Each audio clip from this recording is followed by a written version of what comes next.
I never thought a seating chart could feel like a knife, but the moment I walked into the reception hall and saw my name shoved into the far corner like an afterthought, something in my chest twisted tight enough to choke a breath out of me. The place was warm, humming with soft music and people pretending to smile for the sake of wedding day politeness. Yet all I could feel was a cold sting crawling down my spine as my eyes scanned the rows of elegantly decorated tables, each one arranged like a map of people my sister supposedly loved. It should have been simple, a celebration, a moment where family belongs with family, but when my gaze finally landed on table 23 near the service exit, a table so far from the center that even the lights barely reached it, I knew exactly what she had done. And the worst part was how unsurprised I was. My sister had always mastered the art of pretending she didn't hate me. Today, she dropped the pretending.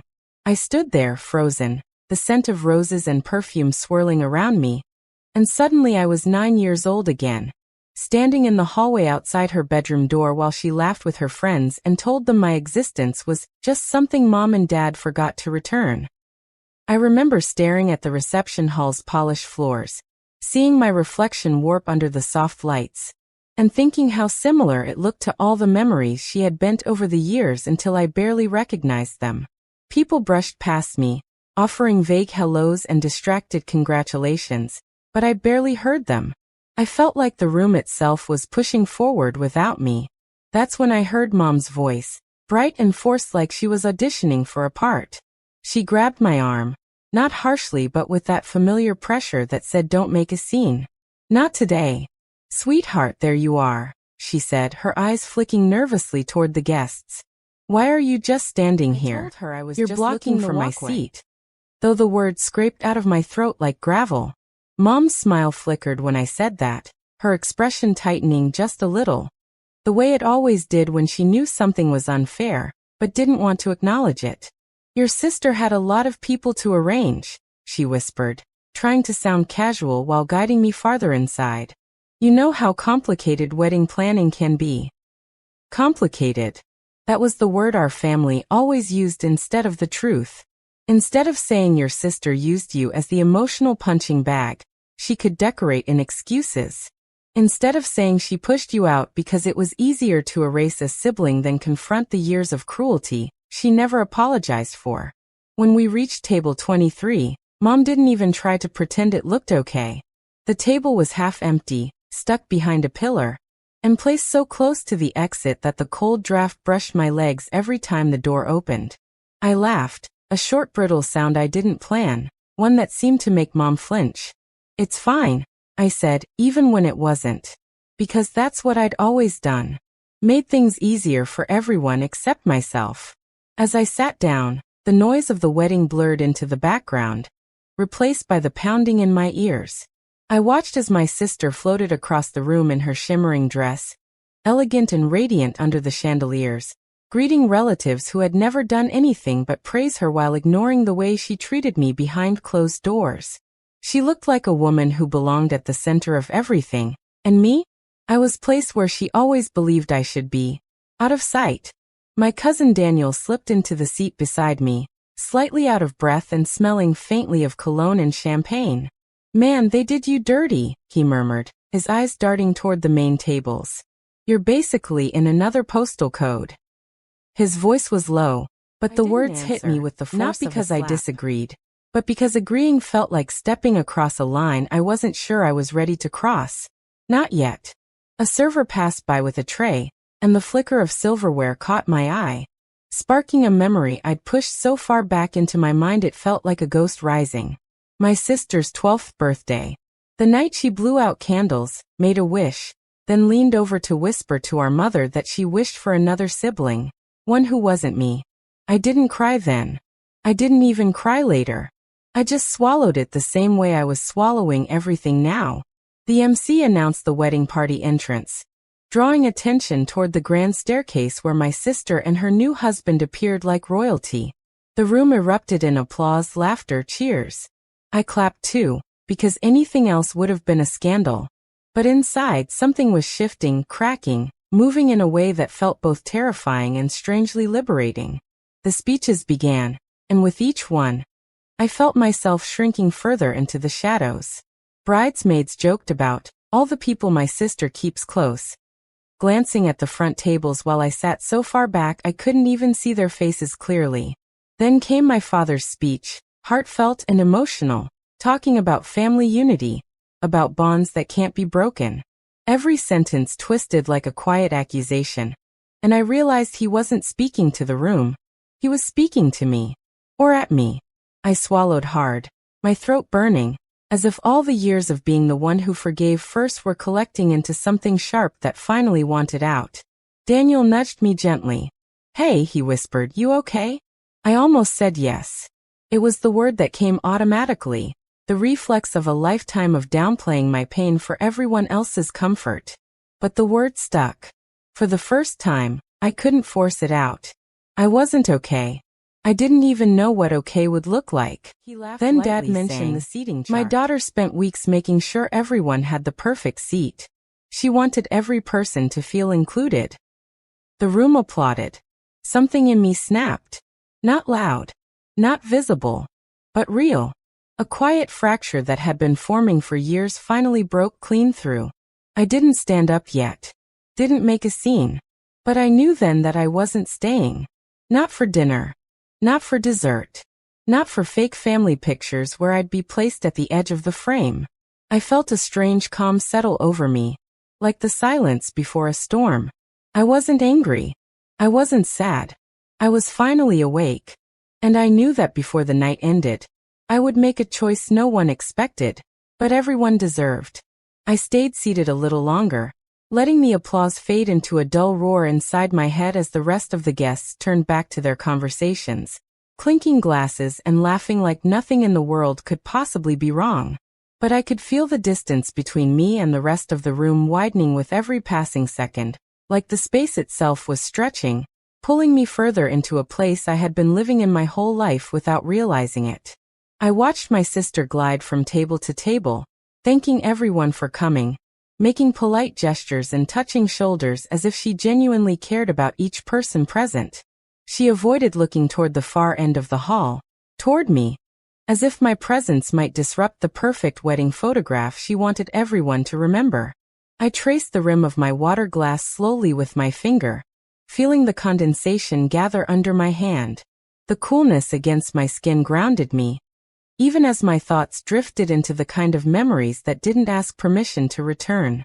I remembered the way she used to snatch things out of my hands when we were kids, how she once ripped a drawing I made because it won a small school prize into our mother's ear that I was ruining her life, only to smile sweetly the moment anyone turned around. I remembered the Christmas she convinced our cousins to exchange presents but told them to skip me because I was too old for their games, even though I was younger than half of them. I remembered all of it suddenly with sharp clarity, as if each memory had been waiting quietly behind a curtain, just waiting for today to drag them into the light. Daniel leaned forward, noticing the shift in my expression. "You don't have to stay," he murmured. His voice was soft, almost hesitant, but it carried a weight that pierced right through my spinning thoughts. For a second, I couldn't breathe. No one in my family had ever told me that before. Not once. It was always stay quiet, stay polite, stay useful, stay small. Stay for the sake of peace. I kept my eyes fixed on the center of the room, watching the guests laugh between bites of their fancy appetizers, unaware that my world felt like it was splitting in two. "If I leave," I whispered, "it'll cause a scene." Daniel shrugged. "They caused the scene when they stuck you by the door." The simplicity of his words hit me harder than any argument ever could. He wasn't wrong. The damage had already been done. I was just pretending it wasn't. The MC's voice boomed again, announcing that it was time for the family photos. My stomach dropped. Of course. The moment where they'd gather everyone close, smiling under the photographer's directions, pretending they loved one another for the camera, while pushing me a few inches farther from the center. As if physical distance could disguise emotional exile.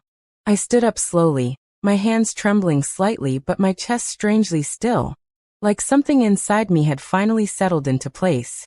Mom appeared out of nowhere, as if summoned by the simple movement of me standing. "Where are you going?" she asked, her eyes widening, her voice tight. Her fingers curled around my arm again. Gentle but insistent, her nails pressing lightly into my skin like she was trying to anchor me in place. You can't miss the photos, she whispered urgently. It'll look bad. I looked at her, really looked at her, seeing not just my mother but the woman who had spent decades smoothing over my sister's cruelty, rather than confronting it. I saw the exhaustion in her eyes, the desperation to keep everything looking perfect. And for the first time, I didn't feel guilty for not wanting to play my part anymore. It already looks bad, I said quietly. Her lips parted, her breath catching as if I'd slapped her with the truth she tried so hard to ignore. She followed my gaze to the seating chart area, then back to our forgotten table, and I watched her face shift with the slow realization she had been avoiding. Your sister didn't mean anything by it, she said weakly, the words sounding more like a script she was exhausted from delivering. She was under stress. Weddings are stressful. I let out a slow breath that felt like years leaving my lungs. I'm tired of being the thing she hurts when she's stressed. Mom's eyes softened, guilt creeping through, but she still tried one more time. Please, just get through today. For the family.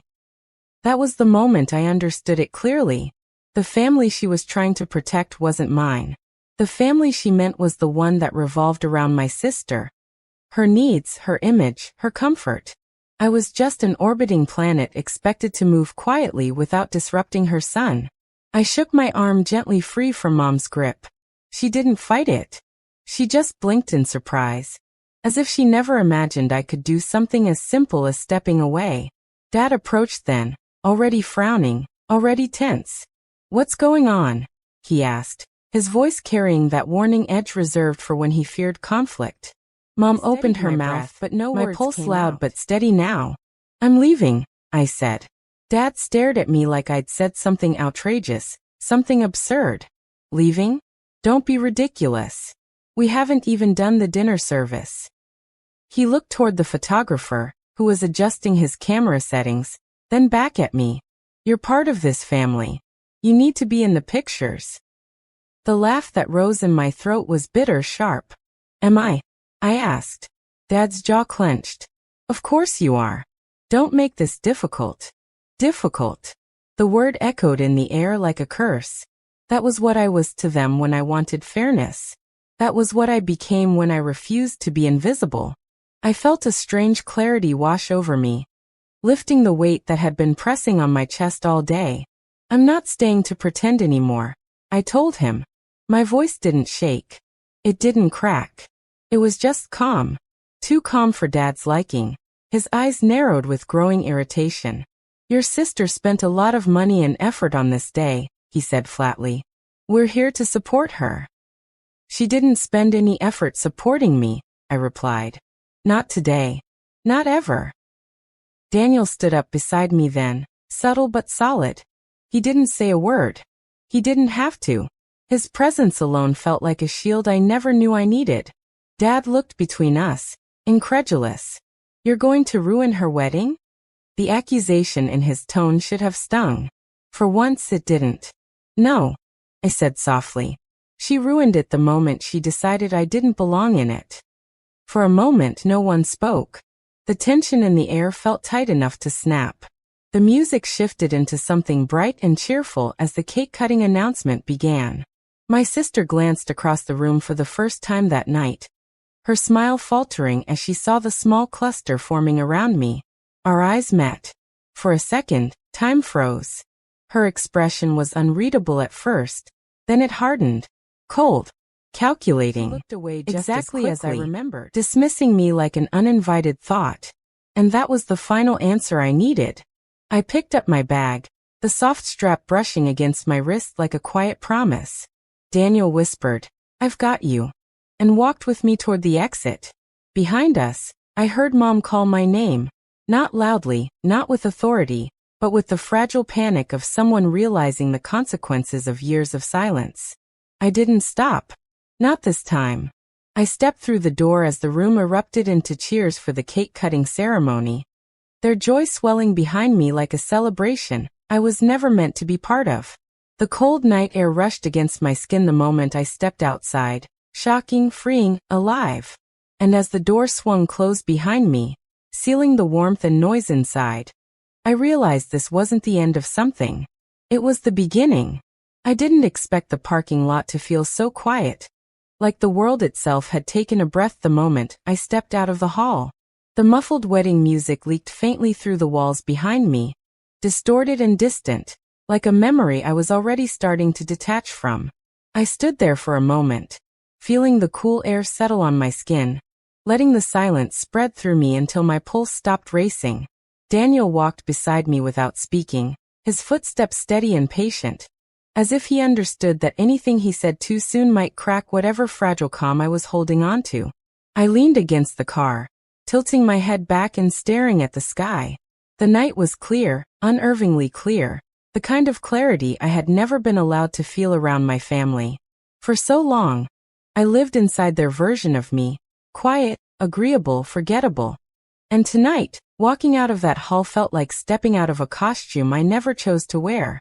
Daniel finally broke the silence. "You okay?" he asked softly. The simple question, spoken without expectation, hit me harder than any accusation thrown at me inside that room. "I think so," I said, though the truth was I didn't fully know what I felt yet. Relief? Anger? Grief? All of it existed inside me at once, swirling in a way that made sense only in the aftermath of a lifetime of small wounds. "I've never done that before," I admitted. Walked away. Daniel nodded once. Maybe it was time. I didn't answer, but his words settled in my chest like something I'd needed to hear for years. I stared back at the building, watching the lights flicker through the windows as people moved inside, celebrating, laughing, pretending everything was perfect. Somewhere in there, my mother was probably wringing her hands, trying to figure out how to explain my absence in the photos. My father was likely irritated, rehearsing the lecture he'd give me later about responsibility.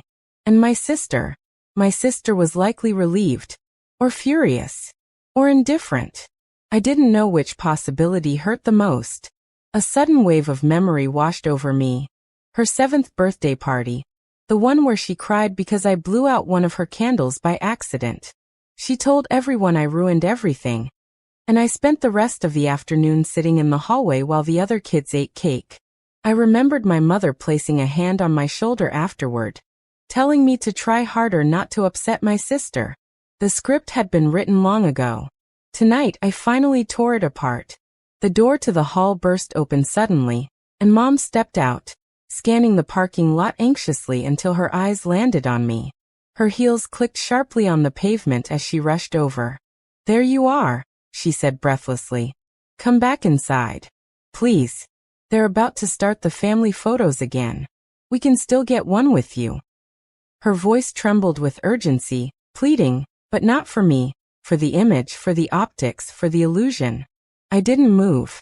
"Mom," I said quietly, "I'm not going back in." She blinked rapidly, her face tightening. "Don't be childish. It's your sister's wedding." "To her," I replied. "Always to her." Mom's face hardened with frustration.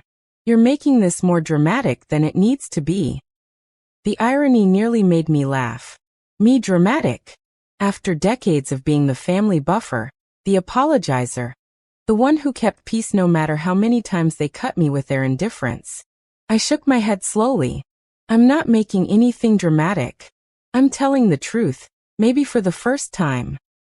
Mom looked at Daniel then, as if blaming him for my newfound voice. "Can you talk some sense into her?" she asked sharply. Daniel stepped forward a little, but his voice remained calm. "She's finally doing what's right for her," he said. Mom recoiled slightly, shocked that someone outside the family dared to challenge the unspoken hierarchy. "You don't understand how things work," she snapped. Daniel didn't flinch. "Maybe that's the problem." She shifted back to me, panic rising again. "Your sister is upset," she said. "She said you're ruining her photos. You know how important today is to her." I inhaled a slow breath, letting the cool air steady me. "Mom," I said softly, "when has anything ever been important to you because of me?" She froze. The silence stretched painfully between us, heavy with years of things unsaid. "That's not fair," she whispered. "I've always cared about you." "You've cared about keeping peace," I corrected. "Not me." Her eyes glistened with something like guilt, something like fear. For a moment, I almost wavered, almost felt the familiar urge to comfort her, to back down, to swallow myself. But then I remembered the seating chart. The tiny table in the corner. The door brushing against my chair. The unspoken message, "Stay small. Stay out of the way. Stay unseen." "I'm done being the easy one," I said quietly. "I'm done pretending everything is fine." Mom shook her head, backing up a step as if the truth physically pushed her. "Please," she whispered again. "People will talk. Please don't do this." The words landed like cold rain. People will talk. That was her greatest fear, wasn't it? Not my feelings. Not my pain. Not my years of being pushed aside. The fear that someone might notice the cracks in the image she fought so hard to polish. "Let them talk," I said. Her lips parted in shock. She looked like someone who'd just realized the house of cards she'd spent years building was collapsing. Not because I knocked it down, but because she never built it to support the truth. Without waiting for her response, I opened the car door. Daniel got in on the other side. Mom took a step forward, her hand reaching out, but she didn't touch the car. She just stood there, trembling, watching her child make a choice she had spent years preventing. "If you go now," she whispered, barely audible, "things will change." I held her gaze. "That's the point." I closed the door gently, not slamming it, not making a scene, just choosing myself. Daniel started the car and pulled away slowly. I didn't look back, even though I felt her eyes following us until we disappeared around the corner. The city lights blurred slightly as we drove, the night air slipping through the open window, brushing against my face like a quiet absolution. It wasn't until we reached the main road that something inside me finally cracked. Not in a painful way, more like a dam releasing water that had been pressing against its walls for decades. I exhaled, the sound shaky, almost unfamiliar. Daniel glanced at me. "You did the right thing," he said. I nodded, tears rising but not falling, sitting instead in the corners of my eyes like unspoken victories. "I know," I whispered. The words felt new, solid, true. For the first time in my life, I wasn't the one begging to be included, to be seen, to be allowed a seat at the table. Literally and figuratively.